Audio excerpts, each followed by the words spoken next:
Hello everyone, welcome to my YouTube channel. Please like, comment and share.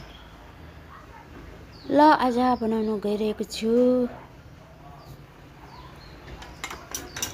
सिलङ्गे माछाको झोल।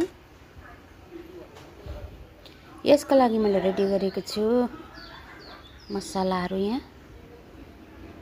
जीरा, धनिया, चिल्ली, लसुन, अदुवा पेस्ट, हर्दी हालेर मैले यहाँ पेस्ट रेडी गरेको छु।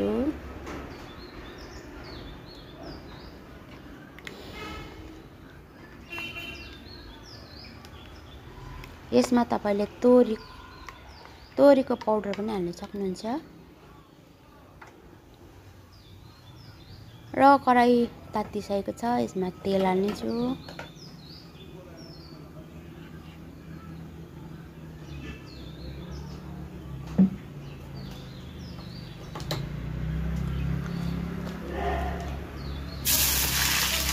प्याज हाल्ने छु। प्याजलाई हल्का ब्राउन भएपछि यसमा खोर्सानी हाल्ने छु, हरियो खोर्सानी।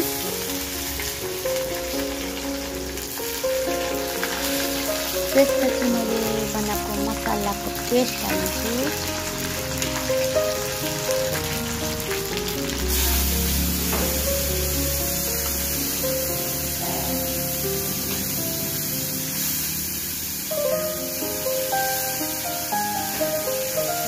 टमाटर हालेर त्यसलाई पकाउने छु मसलालाई।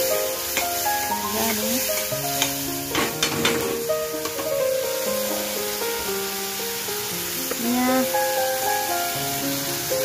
हाल्ने छु तोरीको पाउडर। मैले पिसेर राखेको छु पहिलाबाट, अघि हाल्नु बिर्सेको छु र अहिले हाल्दैछु तोरीको पाउडर, मस्टर्डको पाउडर।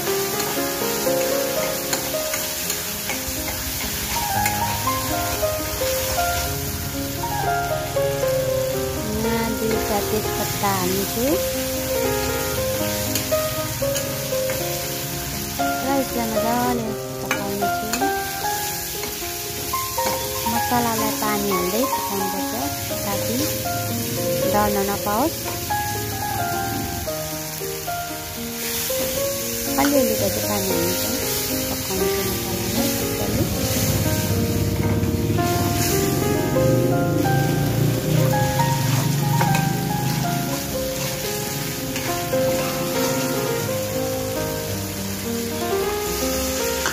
पानी हाल्दै पकाइरहेको छु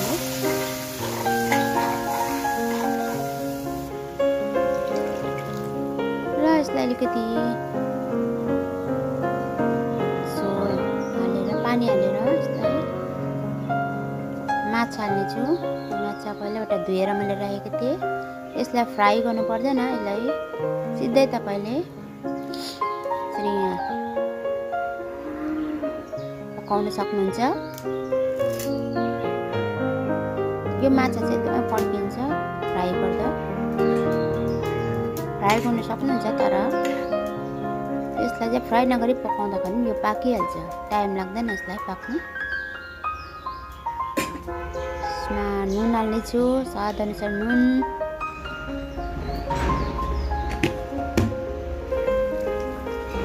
ल मेरो माछा पाकिरहेको छ, मजाले उम्लिरहेको छ। उमालेर पकाउनु पर्छ यसलाई। धनिया हाल्ने छु, हरियो धनिया माथिबाट।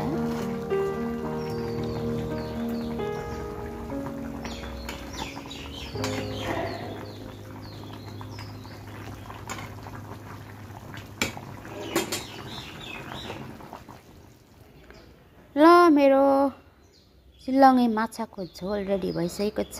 हेर्नुहोस्, लाइक